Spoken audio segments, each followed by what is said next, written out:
This conference will now be recorded. Yeah.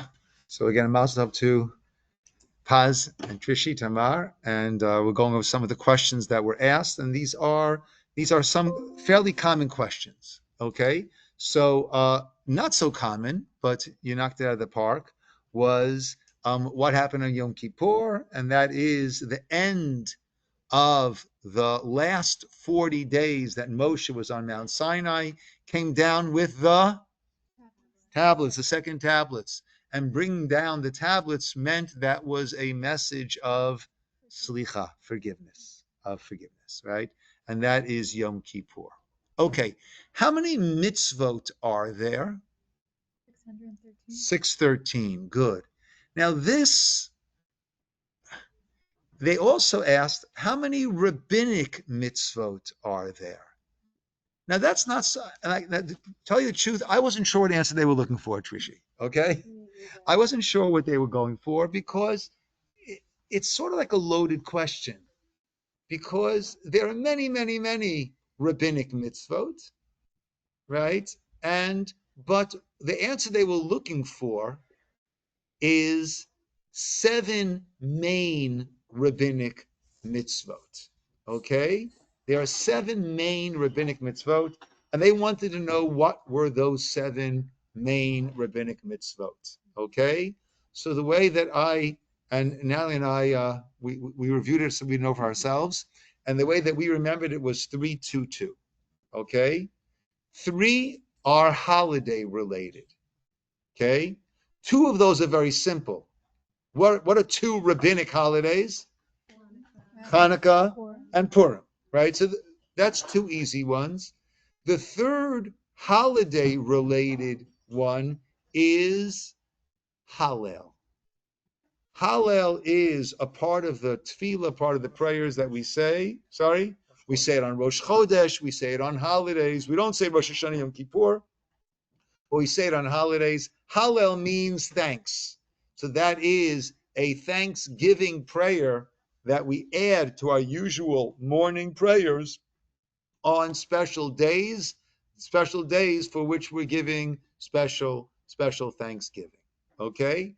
So that's the 3 holiday related: Hanukkah, Purim, Hallel. There are 2 that are meal related. No, that's holiday. 2 that are meal related. No, kashrut is min Torah, right? Kashrut, right? Kosher is Torah. There is netilat yadayim, washing our hands before the bread, and the other one is blessings. Now, min HaTorah, based on Torah, there is one blessing that is a Torah level blessing. What is that? After we eat. Birkat HaMazon, right? The blessing after we eat, that is Torah level blessing. As the pasuk says, V'achalta v'savata uve rachta. You will eat, be satiated, and you will bless. The rabbis instituted a blessing before eating also.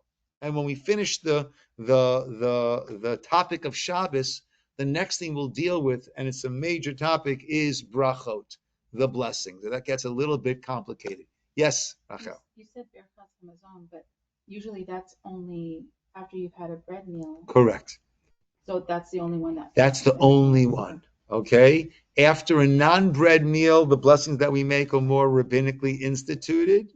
And well, that's an interesting question. Yeah, I would say so. Certainly, any bracha before we eat, that is rabbinic. Okay. So again, we've got 3-2-2. 3 holiday. What are they? Hanukkah, Purim, Hallel. 2 meal related. What are those? Netilat Yadayim, washing our hands, and brachot. And there are 2 that are Shabbat related. One of them they asked you about, right? And that was the question of the pen on the table. We'll come to that soon. Okay? So one of them is Muktzah. Muktzah is that things that were not designated for use before Shabbat one should not move them on Shabbat, and that is a rabbinic safeguard that was put in place. Okay, so that is one, and the other one is Eruv. Okay, now Eruv is a bit complicated and technical because certain aspects of Eruv are Torah level, but if you say Eruv, you guys would be good. Okay, right? Basically, to carry from one private domain to another private domain, min Torah, based on Torah, would be allowed. And rabbinically, even there, from one private to another private, we want to have an enclosure. We want to have an Eruv. So those are the 7. 3 holiday, 2 meal, and 2 Shabbat. Okay, good. Hello, Esty. Good to see you. Okay, we're just going over some of the issues, some of the points that were raised 1 week ago. It's hard to believe it was 1 week ago, right? It's been a busy. It feels short or feels long. I think that's how life is, right? It really goes. I mean, like the days can go slow, but the years they go quick. Yeah. Okay. The other issue that I did want to bring up, the pen. Have your pen for a second. The question was asked, if going into Shabbos, this is on your table, what do you do? Not so simple. That's the easy default, right? Now, one thing that keep in mind is, especially when they came, the question they were asking you about family purity, right? Mm-hmm. The answer for those questions would be, I would ask my rabbi. Mm-hmm. Okay? Because again, you're not supposed to be a posek. A posek is a person who decides Jewish law, right? We're supposed to be try to be a good Jew, try to do the right thing. And when things come up and we don't know, you know what we do? We ask, right?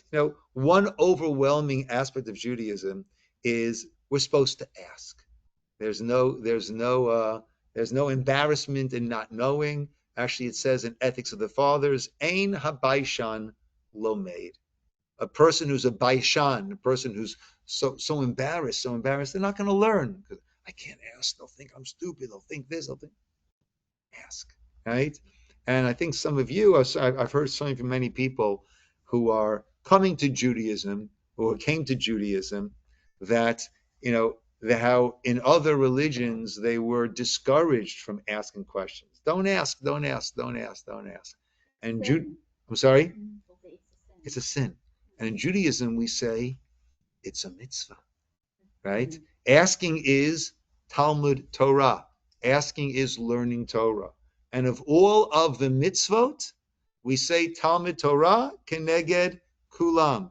The study of Torah is equal to all of the mitzvot. It's as important as all of the mitzvot. So in Judaism, we are all about asking. We're supposed to ask. We're supposed to inquire. We're supposed to find out. And to me, as one of my students, who's now a wonderful teacher on his own right, he put it to me, and I love the way he put it. If the Torah was not legitimate, if the Torah was not God-given, meaning when it says, and God spoke to Moses saying, some guys wrote that, right? So the last thing that you would want to be done is for it to be examined. Meaning, if I'm going into a place where I'm too young to go in, so I need my false ID, right? So what do? Right? Flash it, and then keep on walking, right? I don't say, take out your blue light, examine this, see if this is legitimate or not. So if I got something that's not legitimate, I don't want you to look into it. And here, the primary mitzvah of the Torah is look into it, examine it, ask questions, okay? So if at any point during a Beit Din meeting or in life, because as we kept speaking, Trishi and Baz, right, Tuesday was not the end of the road. That was the beginning of the road.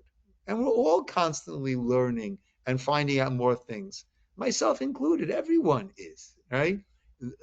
A tremendous scholar in Judaism is called a Talmid Chacham. Talmid means student. Chacham is wisdom. So the greatest praise you can give to someone, oh, that person, wow, he's a tremendous Talmid Chacham. He's a tremendous student of knowledge, of wisdom. So we're all on this, as I said, my fellow journeyers, we're all on this journey together, right? Some of us at different points in the journey, right? But so if they ask questions that seem to be very, very, I don't say pikayun, but very detailed, oh, I'd have to ask a question. I'd have to ask a question, right? I'd have to ask the mikveh lady. She might have to call the rabbi, or I would call, and that's perfectly legitimate. Natalie wanted to say something before. Yes. I apologize in advance if it's offend you. I was growing up, like my dad used to tell me or heard about it, like, oh, Torah was okay. Torah is the first book that's given by God. Then it's changed. Somebody made change to it, and then because of that, the Muktzah came, and then the Bible, and then that was changed, and the people decided Isa is the God's son, which is not true, and then the Quran came, which is did not change. That's why that was the last book and that kind of thing. So Yes. how do you explain that? Like, although sometimes it makes me nervous that why would people keep saying that the Torah is changed? Okay, I'm no expert on this, but my understanding is the reason why Islam needs to say that the Torah changed is because the Torah speaks about Abraham, which Judaism and Islam align with, and then speaks about Isaac, right? I'm sorry, Abraham, and then speaks about Isaac, and Yishmael, and Yishmael being sent away. Now that doesn't work well for them because they are the descendants of Yishmael. So why does the Torah say that Isaac was the continuity? Right? The verse says, "Ki biyit." God said to Abraham, "Through Isaac your seed will be called." Through Isaac and not through Yishmael. Now, if I'm a Muslim, I don't like that verse, right? But Islam came about the year 600. Okay, and Judaism's been around for 3,500 years since the Torah was given. So what do I do with that verse? So I have to come up with the ridiculous assertion that every single Torah has been corrupted, has been changed. But really, who is the son of Abraham through which Abraham's lineage flows? Through Yishmael. Now, you have Torahs all around the world. By the year 600, Torahs all around the world. But there was, according to them, this, again, a ridiculous assertion, this concerted effort to everyone's got to change it. Everyone's got to change it. And the truth is, I shouldn't say the truth is, to my understanding, Muslim scholars don't say that. They recognize that that's nonsense. My dad who said it. But those who are scholarly recognize how that assertion is ridiculous. Yeah. Now, in general, right, when it comes to changes that came afterwards, let's say Christianity, okay? Yes, that's the Old Testament, but then there's this New Testament, right? So let's say you told Adam, I want you to do something, right? And then someone else comes over and says, Adam, your mother said you shouldn't do it, right? What is the proper response for Adam to have? let me double check with mom. Mm. I heard from mom I should do it. You're telling me mom says not to do it. Fair enough. Mom, what should I do? Right? So God spoke to the entire nation on Mount Sinai, and we received the Torah instructions there. Now, if God wants to say, you know what, you don't have to do it anymore, God would not tell one person to tell us, oh, by the way, God said not to do it anymore. Rather, if God would tell us not to do it anymore, okay, fair enough. Short of that, any revision that's being made is not something that we would accept as being a legitimate revision. Okay, do we hear that? Does that make sense? Yeah. So in terms of all of these revisions and things like that, we don't go for that. Yeah, Thank yeah, you. yeah. And again, and it's a somewhat ridiculous assertion to say every single Torah was changed, right? When we know just how neurotic we are, that if there's one letter that's off, what do? Wrap it up, send it back to the sofer to get correct. We don't read from it. There's one letter, even a letter that makes no difference in terms of pronunciation or in terms of meaning. Meaning in Hebrew, you could have a mem at the end of a word makes it plural. Sometimes it's a yud mem, it's just a mem. An extra yud where there shouldn't be one, or no yud where there should be one, get it fixed. A vav, which gives it the O sound. Sometimes they'll have it with vav there, cross have it without the vav there. Once again, should be, it's not there, shouldn't be, is there. Wrap it up, get it fixed. So, yeah. Okay. The pen on the table. So, as Trishi said, there are 5 different categories of muktzah. Okay? 3 of them are the most relevant to us. Okay. Number 1, and this is at the back of the book. It will come in the book, but let's take a jump on it. It's fresh in our minds, and let's get it clear because this is something that comes up often. Okay. Number 1 is a kli. A kli means we had that by cooking. A vessel. A vessel shemalachto leheter. A vessel that its usage is permitted. For example, spoon, fork, knife. All of these are things that we're allowed to use on Shabbos. Vessels, those can be moved around indiscriminately. Why? Because if muktzah means it's removed from the realm of my thinking of usage, those things are not removed from my realm of thinking of usage because I use spoons and forks and knives and plates on Shabbos, right? So that is category number 1, which is basically non-muktzah. So I can move a spoon whether I need the spoon to use as a spoon. If the spoon's on the table, I want it out of the way. Or the third category is if the spoon is outside in my backyard and it's starting to rain and I don't want the spoon to get ruined, I can move it inside the house. Those are the 3 types of usages.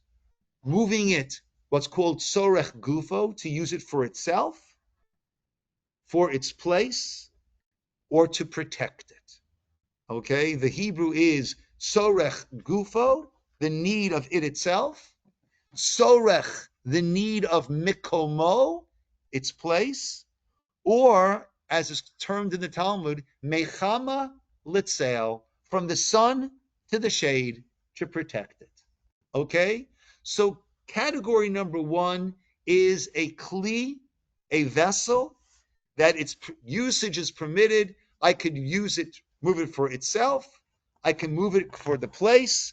I can move it from sun to shade, right, to protect it. The next category is the pen. The pen is a kli, a vessel, shemalachto le'isser.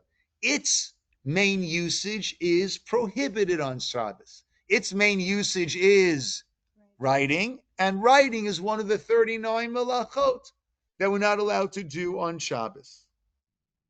So on one hand, it is a kli, it's a vessel, so it's not off the charts, out of my mind of usage, but its usage is not, its main usage is not allowed on Shabbos.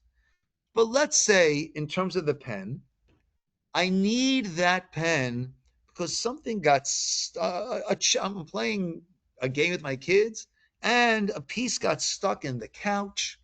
I need to find something to poke down there and knock that piece out. So there I'm using this kli, this vessel, that its main usage is not allowed on Shabbos, but I'm using it in a manner that is mutter on Shabbos. That I can do. The classic example that we give in the Gemara is a hammer. What's the status of a hammer? A hammer is a kli shemalachto le'isser, a vessel that its main purpose you can't do on Shabbos because you can't build on Shabbos. Boneh, building, one of our 39. But let's say I need to crack open a nut. Is that allowed on Shabbos? Sure. Can I grab the hammer to crack open the nut? Yes. So a kli shemalachto le'isser, a kli, a vessel, a hammer, or a pen, that its main primary usage is not allowed on Shabbos. If I need it for itself, to use it in a permitted Shabbat manner, or I need the place where it's sitting on the table, and those two always go together. It, tzorech gufo, tzorech mekomo. Tzorech, I need itself in a permitted way. I need tzorech mekomo, its place. I'm allowed to move it. So the answer was, if there's a pen on the table and you want to go into Shabbos, and ideally, as you said, before Shabbos, we try to get things all set up. You didn't, right? And now it's on the table. You pick up the pen, and once it's in your hand, you don't have to like pick it up and then drop it. Pick it up wherever you want to put it. Put it. You're allowed to move it.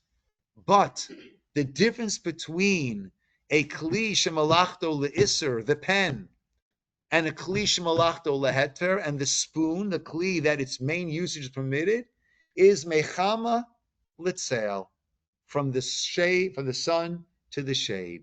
If my hammer is outside on a table and it's starting to rain, I don't need the hammer for anything. I don't need the place where it is, then I'm not allowed to move it. Okay? Are we clear so far? I'm a little confused as to why you can move the pen if you're not going to use it. Okay, so if I need, those two always go together. To use it or to use its place, those two are a duo. So if I can move it for it, I can also move it for its place. The reason being, since it's a kli, it's not out of the realm of my intended usage, right? Now, just 1 second. Let me go to the third category, and then I think it would be easier to see. Let's say a random rock, a random stick, okay? So we said I could take the pen to try to knock out that piece of the game that got stuck between a couple of cushions. Can I pick up a random stick from my backyard and do that? That I can't. Why? That's not a kli. That's not a vessel.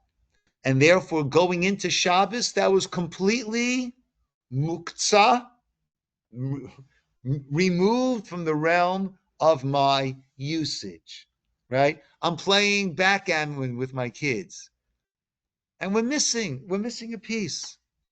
Oh, no big deal. And back up, pick up a little stone and use that as a piece. Can I do that? I cannot, because that's not a kli. That's called muktzah machmat gufo. it itself is inherently muktzah, right? And it never going into Shabbos. Rocks in my garden, I'm not using that for anything. A stick in my backyard, I'm not using that for anything. So that's completely muktzah, as opposed to, Lily, my pen or my hammer. That's something that I bought. That's something that I use. I use it all the time. So that's not as removed from my realm of thinking. Now, a random brick you might have in your backyard, you can't do that. We have a brick that we use to prop open the gate leading into my house area. That's one brick. It's been there for a couple of years already. Now, I haven't written anything on it, right? It doesn't look any different than any other brick, right? Nevertheless, that's been designated as my gate proper opener. Okay? And therefore that's not muktzah.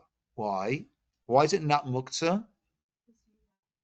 I have use of it. And going into Shabbos, that was designated for my use. If before Shabbos I say, oh, we're playing backgammon tonight. Oh, we're missing a piece. Go get one of those little round rocks from the backyard, bring it in, fine. But on Shabbos, because then going into Shabbos, it's been designated. So those are the three main categories. There's Kli, and that you can't move, not A, B, or C. I should say not A, B, and certainly not C. You can't move it for itself, to use it for something. You can't move it if it's in the way, and you certainly can't move it to protect it from the Chamel itself, from the sun to the shade. Okay? So those are our main three categories, right? And once we understand the categories, then we know where things will fit in. Okay? So the classic example we said was a hammer, right? Or a pen, right? And that was a good question that they asked. So if they would have said there's a rock on the Shabbat table instead of a pen.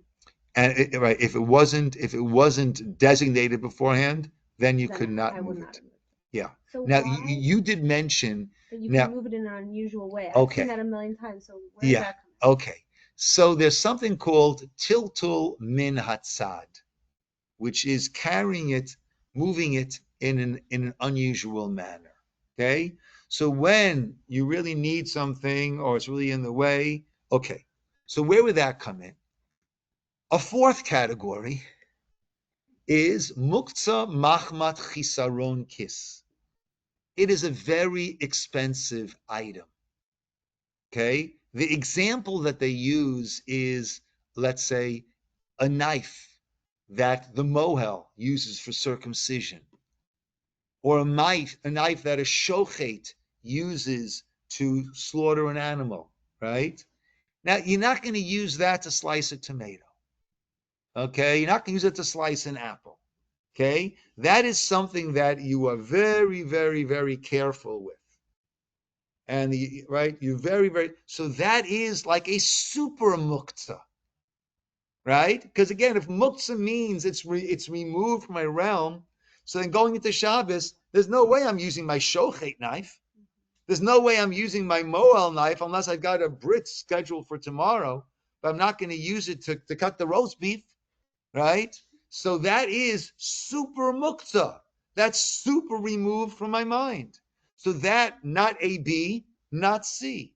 So there, let's say it's in a place where I need the place. So then we'd say tiltul min hatzad. I can move it in an unusual manner, right? The elbow or something like that, right? Some people think that it's called the shinoi.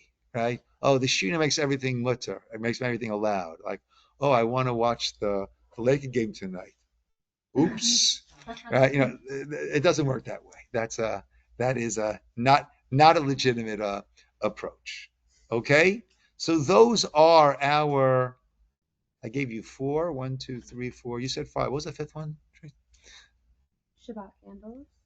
Okay, Shabbat candles is a good example. Yes, good. And also, what about wallet? Where does that fall? Okay.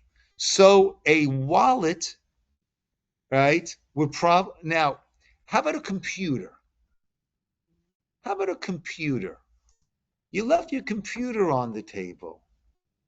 Computer probably falls into the Makmer Chisaron kiss, right? That's an expensive item, right? I'm not going to use that, as a doorstop, right? However, interestingly enough, this thing, which is also a very expensive computer, right? I'll use this. I don't know, we I don't know, even though it's an expensive item, I don't know if this would be considered makma chisaron kiss, right? I'm not sure. So that this would be the sort of thing that you would have to move it in an unusual manner.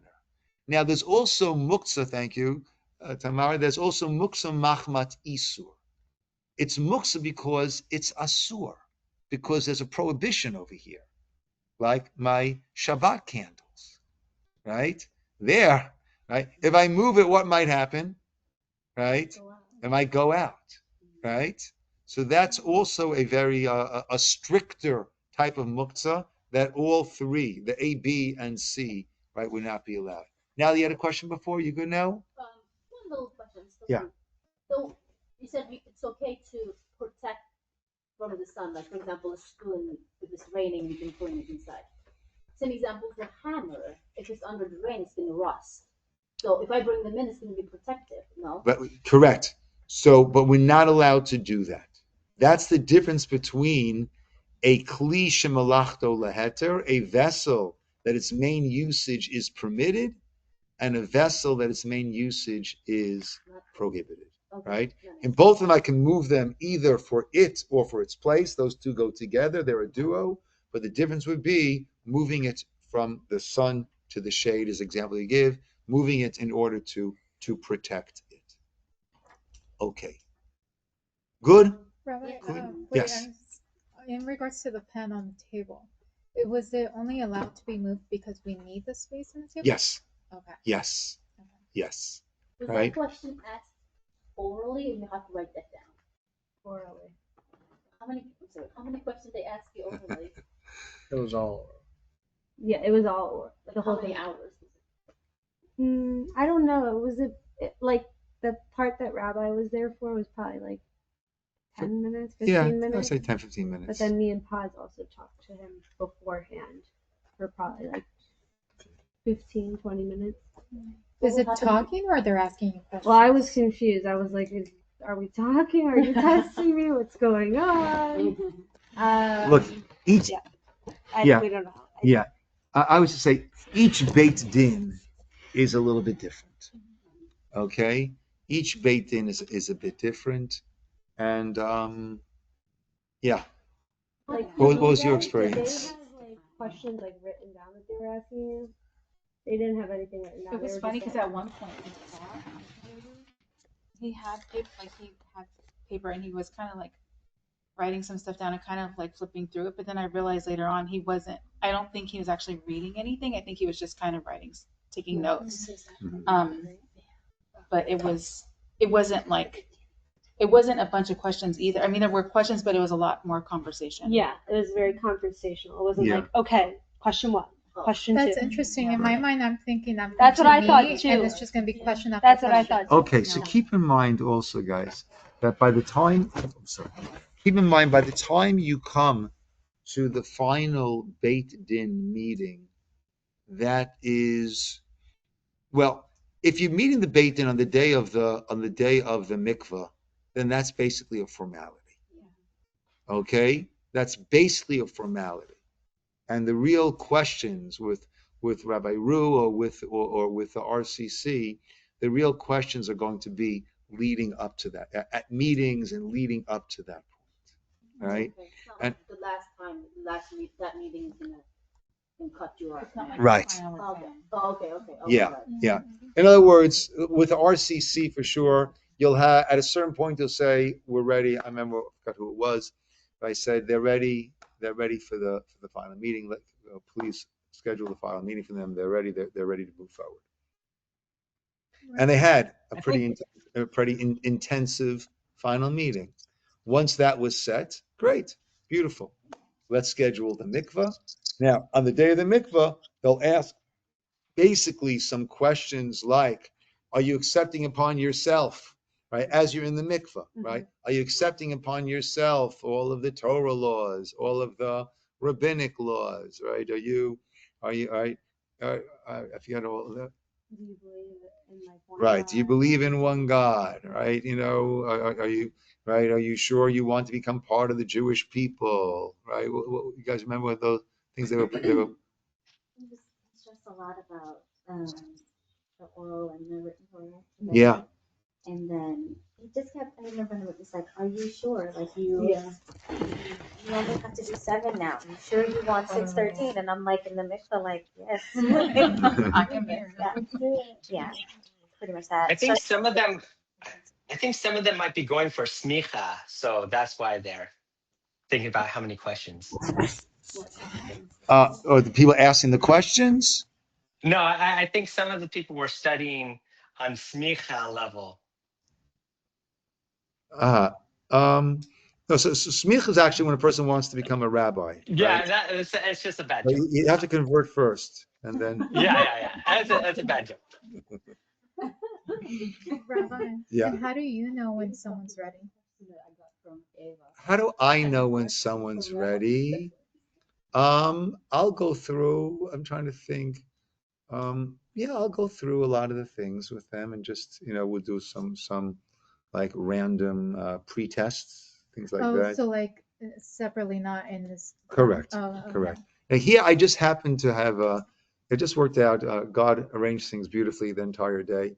So Natalie was there to, my wife was there to be as the mikvah lady for you, which was nice having someone that you know doing it. And then I ended up being the third man on the Beit Din. Yeah. So it was good that I was there. Yeah, it worked out well. Yeah. And it was a very I posted on our group the video of the Shabbat brachot. And also in the middle they'll bring out dessert. If you choke on your answers and you were like, oh, I don't know. I did. Like I say It's I normal. said, thank God he was there. It's normal.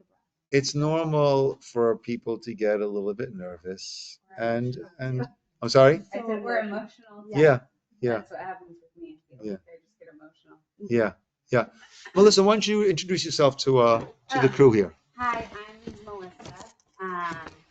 So I live in Eastside Costa Mesa. I'm close to Chabad of Newport Beach, and then I am dating Menashe. He's actually, his daughter's back to school night is tonight up in LA at EULA. And then also my son is 8 and he goes to Hebrew Academy. So he's in 3rd grade. This is his 2nd year there. So going through the process with the RCC, please God. And Okay. And where have you applied to the RCC so I already? applied to the RCC. Oh, you told me that, and then and it was then- moot for a little while, so now we've revived it. Yeah, so it took me a while to move closer to Temple, and they said that where I am is good, and to reach out in 6 months Okay. to make a meeting. So Okay. yeah, they Good. approved Good. my Now, application. with the RCC, they're going to want you to have a tutor besides this class. Okay? So you can make it clear to them that you're attending the class, but you'll need to have a tutor. For those who are here, so Ala Elman is someone who excellent, and she likes to serve as a tutor, right? But the RCC won't want this class to be in lieu of a tutor. They feel I could hear that there's much to be gained from a personal relationship. Yeah, I don't think they know that we actually have personal relationship, but whatever, right? It's their rules. Say anything. Is that okay to reach out to them by email? Say, can I get personal tutor or something? I don't know. No, the personal tutor is going to come with once you have the curriculum, then they're going to want the person. That's when they want the personal tutor, because that's They didn't give when. me the curriculum. Yeah. Correct. Correct. They hold off the curriculum for a while. So what do I do? You can speak. You wait until they say, "Here's the curriculum." Wait, but I also like did some research online, and I found the Rabbinical Council of America, and went on to like it was like for the rabbi, and it was like a whole packet on it, and then it shows the syllabus on there. And so I was like, So that might not be the RCC's oh, I see, syllabus. Yeah, okay. yeah. They are very proprietary about their syllabus. So then they have to provide that to Correct. me as like the next step. Correct. I see. Correct. Okay. At this point, they probably told you to read some books. So it was like read the 3 books that they provided, Okay. and then it was like the next step was move closer to temple. So then because Okay. it took me so long, then it was like we're reopening your case. Okay. We approved Good. your living situation. Now Good. reach back out in 6 months. Right. And better not to use the word temple. Oh yeah, sorry, sure. Yeah. Okay. Yeah. They'll prefer that. Right. In the Orthodox world, the temple is a reference to the Beit HaMikdash, to the temple that stood in Jerusalem.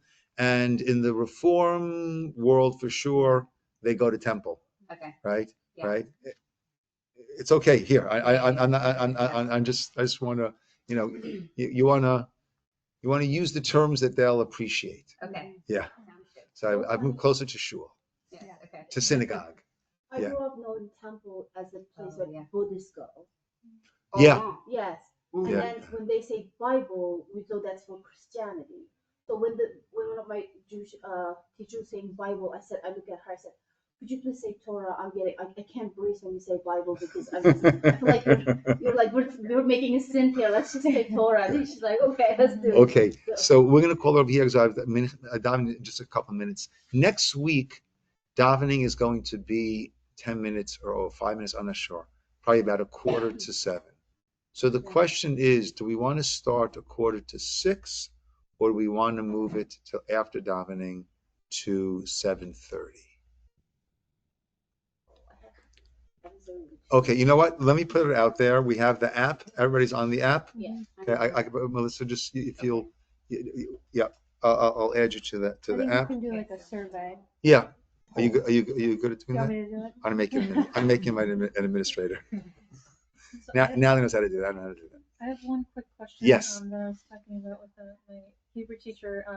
So about the Kli Rishon, Kli Shani, and then the Kli Lishi. Klish Lishi, yeah. I was really confused. So we were talking about like soups, for instance, and can a ladle be the Kli Shani or no? So that's interesting. The Mishnah Berurah in 2 places. One place he views the ladle as being the Kli Sheni, and therefore your bowl is the Kli Shlishi. Mhm. So the place he refers to it not. And the way that it's understood is, if you leave the ladle in the pot, then it's going to get hot, like the pot. Oh, gotcha. Then it won't be considered a Kli Sheni. And your bowl is a Kli Sheni if you're careful what you add into your soup bowl. Okay. If it's going in and out, then it's not getting all heated up. Then that could have the status of a Kli Sheni, and your bowl would be the Kli Shlishi. Okay. So Okay. it's better just to leave the ladle out. Yes, Okay. yes. And that might be something that rabbi would have asked. It's Yeah. a little, Didn't yeah. you ask him about Klish Yeah, he and did. before you guys Yeah. Oh. Got the tea. the tea. Oh, no. He didn't ask me about the tea. I was Oh, gonna the get lemon. tea. He asked you about You the got the squeezy. tea. Okay, I'm going to sign off. Okay. Okay. Get everybody. That you said the student here? Oh, the Allah. Allah. Yeah. It's about the fly. Yeah. I can, her husband just came in. Oh, I can introduce you on Shabbos. If you get on Shabbos, I'll introduce you. okay. Okay, Yes, about the- can we just, Oh, let's try to and